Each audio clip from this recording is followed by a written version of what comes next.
Hello everyone, this is Logan59XP, here for another episode of the Nin-Cast, here on December 7th of 2021, and today I'm here to give my predictions and hopes for the Game Awards 2021.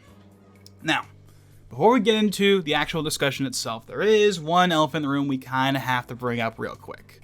And that, of course, is the whole situation with Jeff Keighley and his response to the whole Activision Blizzard fiasco that's been going on for the last couple of months. And his official stance is that he wants to remain neutral because he wants the Game Awards to be a place for developers, you know, to have their stuff shown off and be recognized and be supported and all that stuff. And I totally understand that and agree with him on that. From that perspective, I totally understand what he's saying. But of course, the whole reason why that stance is controversial is because it's kind of a one-sided argument. Like, I have not personally looked into the whole Activision Blizzard, Bobby Kotick, Blizzard sexual. I haven't looked into any of that. I've heard stuff. Trust me, I've heard stuff. I haven't actually looked into it myself. So I can't make a definitive statement one way or the other, but I don't think I need to really think too hard about which side is the correct side in this one, because a lot of times there's two sides. Most things that are controversial these days, because everything's controversial now, because that's how it is for some reason, have two sides. This is not one of those cases. It feels like this is very, very, very much a one-sided argument against Activision Blizzard, against Bobby Kotick. And I think that's the reason why him remaining neutral is very controversial to a lot of people. Because it's like, why are you not picking the quote-unquote objectively correct side again? I can't make a definitive statement on that, but most people would say that the side that's against Activision and against Blizzard and against Bobby Kotick is the quote-unquote objectively correct stance to take. But he's trying to not do that, and it's kind of awkward and weird. So yeah, that's a whole thing that's going on right now. Again, we're not going to really get into it. Not what I want this discussion to be about. Just bringing it up because it is a thing that people have been talking about. So yeah. I don't think that's going to affect the show any. I think at the end of the day, people move past it, but it is something to bring up.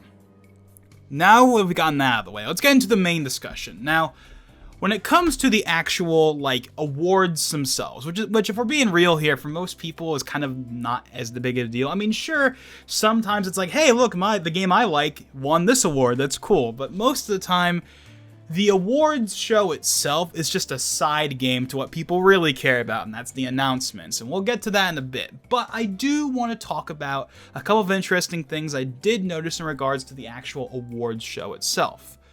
Now, the first thing, this would have been like the big controversial quote-unquote thing before the whole Jeff Keighley Activision Blizzard thing I just talked about would have probably been. And that is the fact that Cyberpunk is nominated for both score and music and best role-playing game.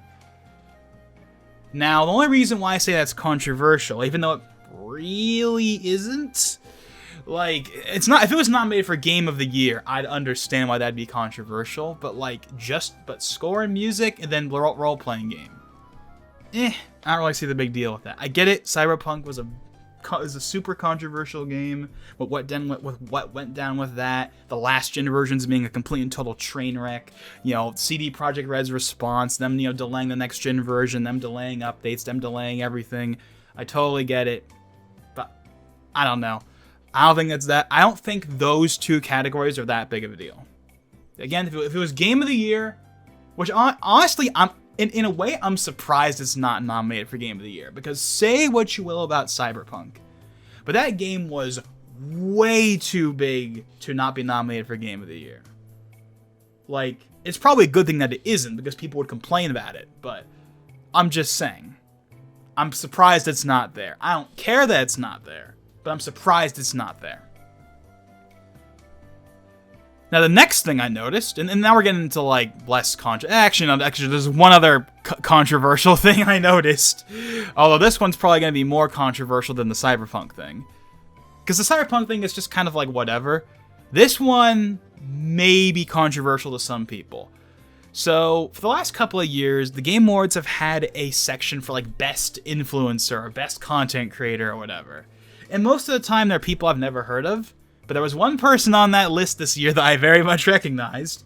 And the icon for him was very much a standout because we all know what that icon is. Because most of the time, it's just a picture of, like, their face. But this one was not a picture of their face. It was, like, the icon that they're like, you know, YouTube, the icon that we all know them as. And that was a little person you may have heard of called Dream. If y'all know who Dream is, he's like a Minecraft YouTuber. I've seen a couple of his videos. They're actually pretty good videos. However, I know that earlier this year, he got into his own set of controversies. I don't remember exactly what he was controversial for, because I didn't pay attention to it. But I know he was in some hot water earlier this year. I don't know if that's been resolved, if he's, like, on good footing again. I'm gonna assume he's on good footing again if they're putting him in this, but I don't know. So that might be controversial to some people, the fact that Dream is nominated for Best Content Creator, because there are a lot of people that like Dream's content. I mean, I don't subscribe to him or anything, but I've watched a couple of his videos, and they're fun. His videos are fun.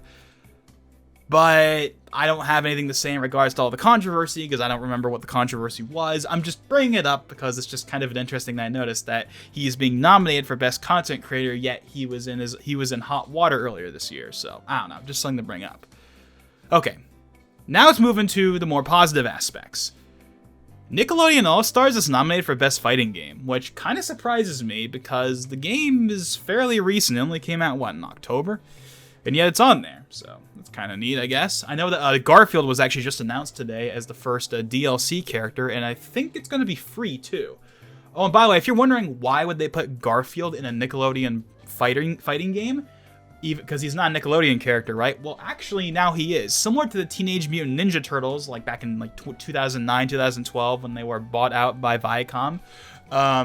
Garfield, the company that owns Garfield and works on Garfield, including Jim Davis, the original creator, was actually bought out by Viacom back in 2019 and made a subsidiary of Nickelodeon. So yes, similar to how the TMNT used to not be Nick characters, but now they are Nick characters, Garfield is now technically a Nick character, so that's why he's in the game. So yeah, that's kind of neat. I haven't played Nickelodeon All-Stars yet. I'll probably get it one of these days once they add voice acting. That's the main holdup for me, is just add voice acting. And they'll probably have to do it now that Multiverses is very much prominently being all like, yeah, look at all this voice acting from all the actors you recognize. But that's a whole other topic for another day. But yeah, just something to kind of bring up. That yeah, Nickelodeon All-Stars is nominated, so that's kind of neat. Whether it deserves that or not is a topic for another day, but it's nominated, so that's kind of neat. Okay. Now we come to... Actually, no. There's one more thing we have to talk about before we talk about the Game of the Year stuff, and that is most anticipated game nominees.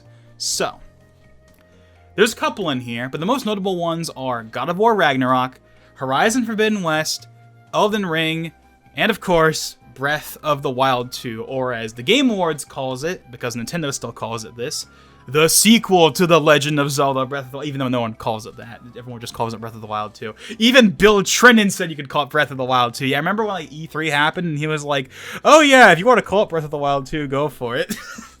Not that we need Nintendo's approval for that or anything, but it's just kind of funny that like Bill Trinan. Oh yeah, remember Bill Trinan? Remember when he used to be in things? Well, I talked about that in the video I did a little while ago, but yeah, it's kind of funny that Bill Trinan was like, "Oh yeah, you want to call it Breath of the Wild 2? Go for it. We don't care."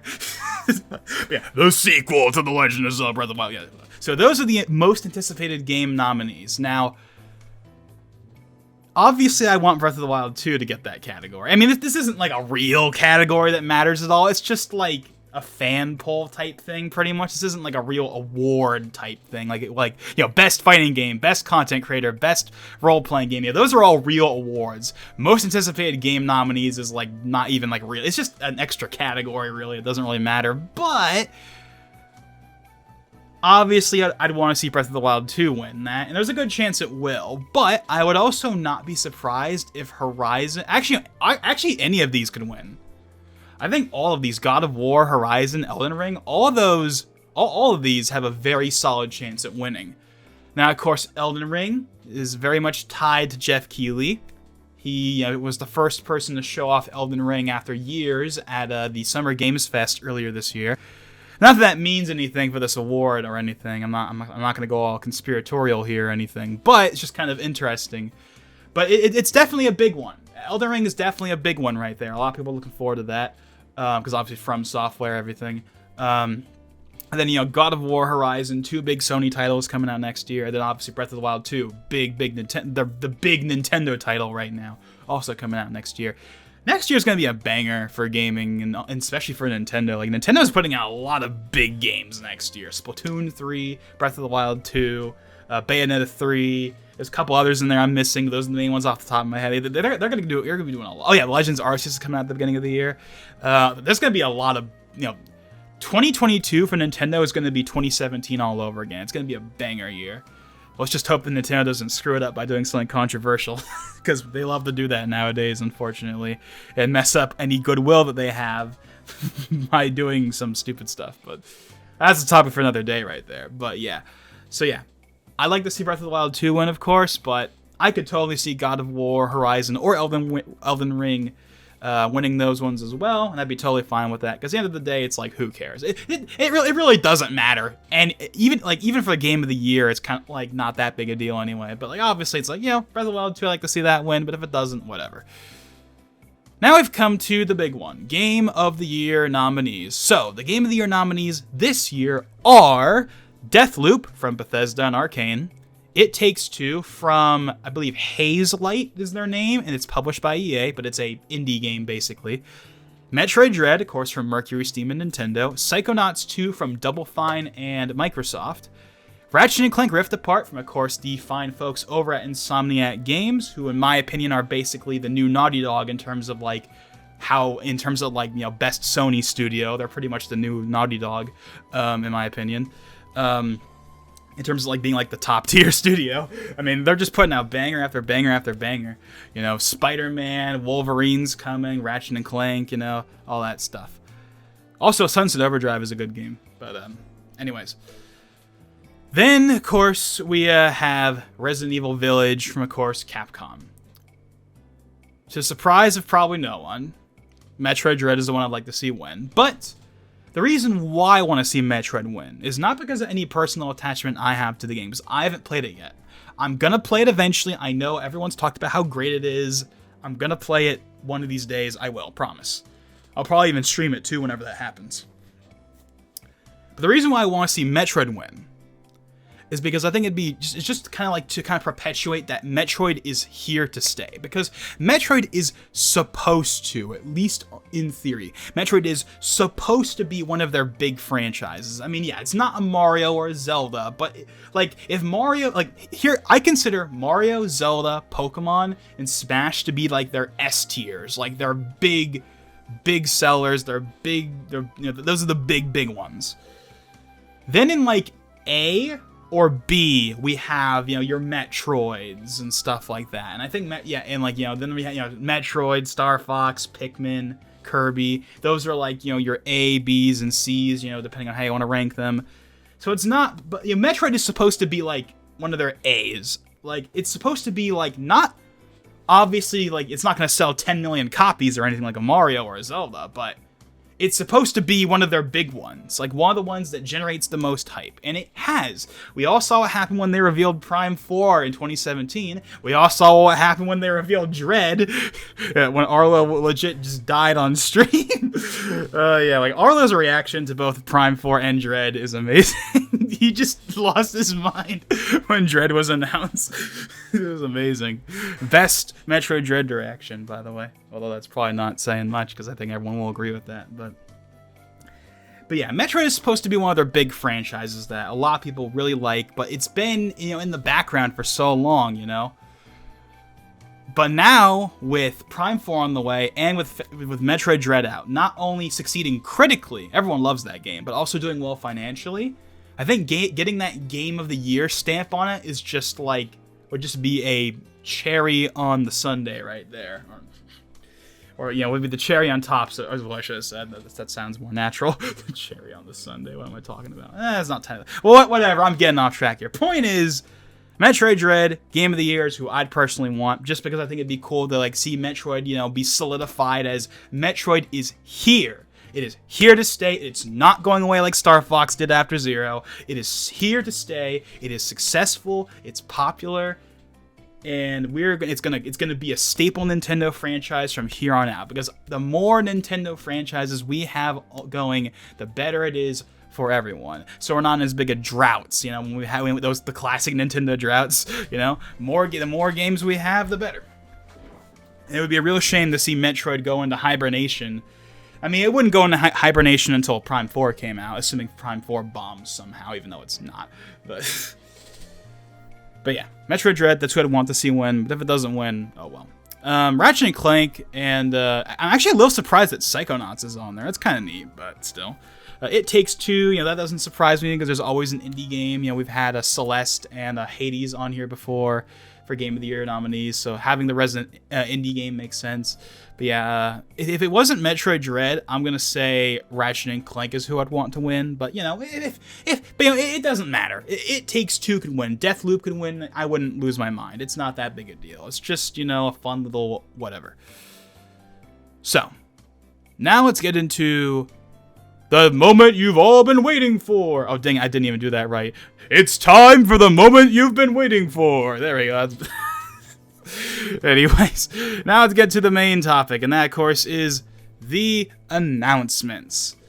So, Jeff Keighley has said that there's going to be 4 to 5 quote-unquote Elden Ring size reveals. Now, we'll see about that, because most of the time, yes, the Game Awards does have a lot of reveals, but most of the time people only really care about 1 or 2 of them. And most of the time, they're Nintendo reveals. They're not always Nintendo reveals, but most of the time the big reveals everyone cares about is Nintendo reveals. There have been exceptions, like for example in 2019 when we didn't get any Nintendo reveals. We did get the reveal of the Series X, and that was really cool. We also got the reveal of, I believe, Sekiro at the Game Awards once. I think Mortal Kombat was also revealed at the Game Awards once, I think. So, they've had big reveals that aren't Nintendo, but most of the time, Nintendo is the one that gets the most hype. Smash announcements, Zelda, that kind of stuff. And we'll get to that in a second. But before we talk about the obvious Nintendo stuff, let's talk about other stuff. Because, hey, newsflash, there's other developers out there besides Nintendo. Whoa! So one of the big ones right now that's rumored is the new Sonic game. So of course there was that Sonic anniversary stream or video earlier this year, and they said that there's a new game on the way that's going to be coming out in 2022. There was no name for it, but it's going to be the next 3D Sonic, the kind of sequel to Forces. I mean, not like a sequel to Forces, but the next 3D game after Forces that people have been waiting for 5 years. 4 years, I should say, but still. It's been a while since the last Sonic game came out, or at least the last big one. And the rumored title, when it was first revealed, was Sonic Rangers. But now I'm seeing the word Sonic Frontier thrown around. So, I don't know. Sonic Rangers, Sonic Frontier. Either way, a lot of people are thinking that there's going to be that they're going to show it off here. I could see that. That doesn't sound unreasonable. I could see that. Especially if a lot of rumors are suggesting it. But of course, just because rumors are suggesting it doesn't 100% mean that's true. But I could totally see it. On related Sonic news, the Twitter account for the Sonic movie put out a tweet today that's like, hey, rev up your engines or whatever, because we got an announcement coming or something along those lines. So, and they have shown, not even though it's called the Game Awards, they show stuff that's not strictly just gaming. And I think having the Sonic movie trailer, like the Sonic 2 movie, our first look at Sonic 2, having that be at the Game Awards, I could also totally see that. Now, will they do both Sonic Rangers / Frontiers and Sonic 2 movie at the same time? I don't know if they do both, but who knows? I could totally see that, to be honest. The game reveal is probably more realistic, but at the same time, we already have confirmation that there will be a Sonic trailer soon, so maybe this would line up more. I don't know.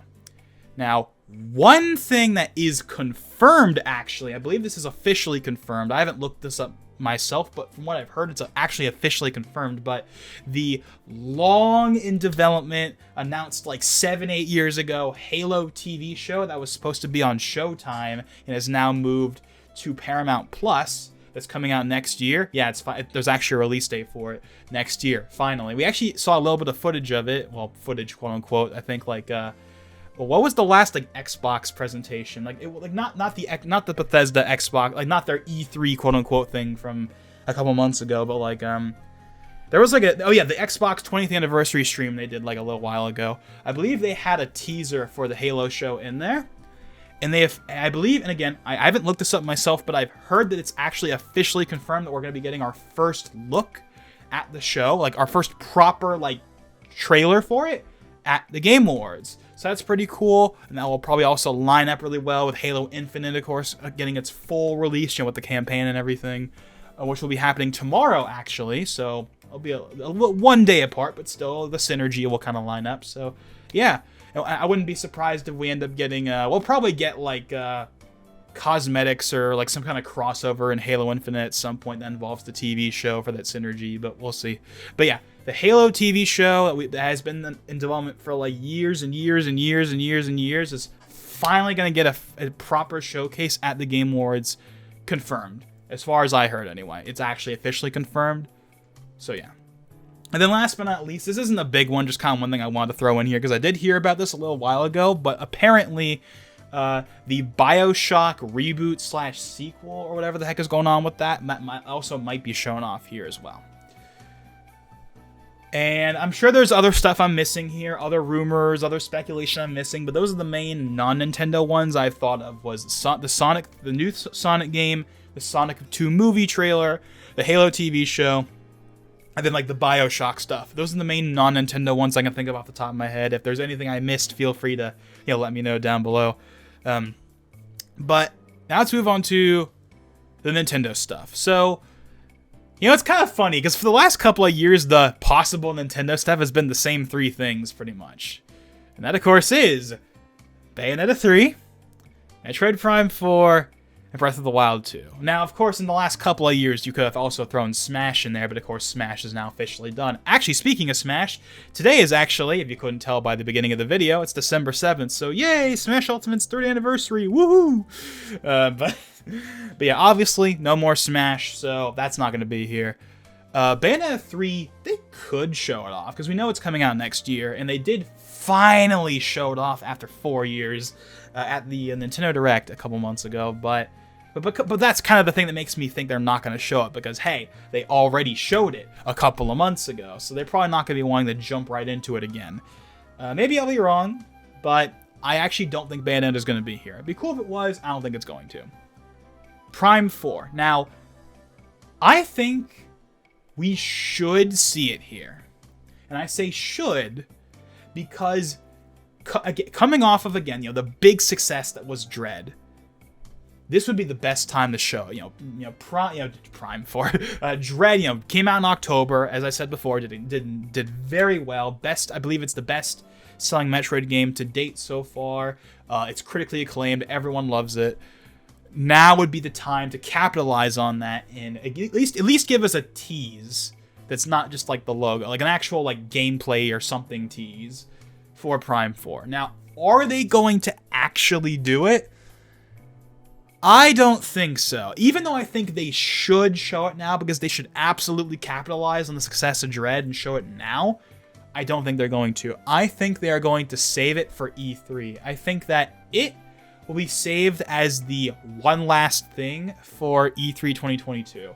Now, of course, E3 2022, they're going to be showing off another game in particular that we'll be talking about in a second, but I think that the one last thing for E3 2022 Direct is going to be Prime 4. Like, our first actual showcase of it. I think it will have been long enough. It will have been a couple of years since they've rebooted development in 2019. And again, after the success of Dread, I think now, like, if they don't show it at the Game Awards, they will show it at E3. There is no way they are going to wait until 2023 to show off this game. That is ridiculous. There is no way it's going to take that long for them to show us something. Like, something.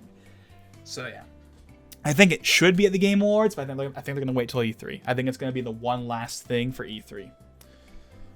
Which now leaves us with the final one, and that, of course, is the one that everyone wants to see, and the one that a lot of people are actually expecting, and that, of course, is Breath of the Wild 2. Now, I'm sure we all know this, but for those who don't know, the reason why Breath of the Wild 2 has been such a constant is because there is a storied history of showing Zelda at the Game Awards. The first ever Game Awards in 2014 was our first proper look at Breath of the Wild, back when it was just Zelda Wii U. Yes, we had that cool trailer from E3, that teaser from E3 2014 that showed off Breath of the Wild, but I mean, like, our first time of, like, them sitting down and actually playing the thing to some extent was in 2014. Then 2016, they didn't do anything for 2015 because 2015 was spent, talking about Iwata because, of course, he passed that year. But 2016, they showed off more Breath of the Wild stuff. 2017, we got the Champions Ballad DLC revealed at the Game Awards. And 2018, of course, they've done, Smash stuff and whatnot. So we haven't had a Zelda showcase at the Game Awards in a couple of years, but there was a storied history of showing Zelda, specifically Breath of the Wild. They've had Breath of the Wild there 3 times in the past. So therefore, considering the fact that we've continued to get Nintendo stuff, we got Joker and Sephiroth, we got Bayonetta 3, we've gotten other Nintendo stuff at the Game Awards. It only makes sense that we would see Breath of the Wild 2 here at some point. Now, it's been 2 years since the game has been announced. Like, I thought they were going to show it at 2019's Game Awards, because they just announced it at E3, so it would make sense. Well, just as in, that's like 6 months apart at that point. But you get what I'm trying to say. They announced it in 2019 at E3, so wouldn't it make sense to show it at the 2019 Game Awards? But they didn't. But then they didn't show it in 2020 either. But here's the difference. Here's the reason why I think it makes much more sense to do it now than it did doing it the last 2 years. Because the last 2 years, they could have shown Breath of the Wild 2 at the Game Awards. They didn't have a release date. We do now. Not a definitive release date, but a release date. 2022. Before it was just whenever, but now we have a release date. So now it makes more sense for Nintendo to actually showcase it more, because we know it's coming out in 2022, so we can start, the marketing machine. They're not going to really get into it until we're closer to release, but showing it at the Game Awards now, especially after we got, our second showcase of it at E3 this year, it's I think now really would make sense. I said Prime 4, to capitalize on Dread, but Breath of the Wild 2, it's I think us seeing it now is now it just makes more sense, because now we have a release date. So it makes way more sense for them to show it. Now I'm gonna make a prediction as far as the actual trailer itself is concerned. One big one. I do not think we're gonna get the title. We'll get another minute, 2-minute trailer like we have in at the last couple of E3s, but we're not gonna get a title. And the reason why I don't think we're gonna get the title at the Game Awards is because I think the reveal of the title is big enough for Nintendo that they want to showcase that on their own in a direct or at E3. Similar to what they did with Breath of the Wild, the first Breath of the Wild, they showcased when they did their first real proper showcase in 2016 at E3, and that was basically what their entire E3 was just Breath of the Wild.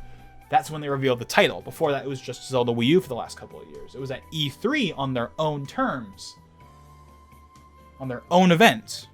That is when they revealed the title. And even though, yes, this is the same company that has showcased Joker and Sephiroth at the Game Awards, they have put really, really big things at the Game Awards before, and they will continue to do so. Breath of the Wild 2 in and of itself is a big reveal. But I don't know. I just feel like they want to save that for their own event. Whether it's whether it's the February Direct if they decide to show it in the February Direct for some reason, or until E3 2022. Either way, I just feel like they're gonna save the title. I mean, of course, I want to see the title. I want to know the title. We all want to know the title. I think they're going to save it. I think they're going to save the title drop for a regular Direct or E3 down the line. They're not going to show it at the Game Awards because I think they want to save that for their own event. But we'll just have to see. And yeah, that's pretty much my predictions and hopes for the Game Awards. So yeah, there's a couple, nominees. Seeing Dread win Game of the Year, seeing Breath of the Wild 2 win anticipated game nominee. But overall, the actual award aspect of the Game Awards is kind of like whatever. It's not that big a deal. It doesn't matter all that much. As for announcements, well, yeah, I mean, getting to see the Halo show would be cool. Getting to see the new Sonic game would be cool.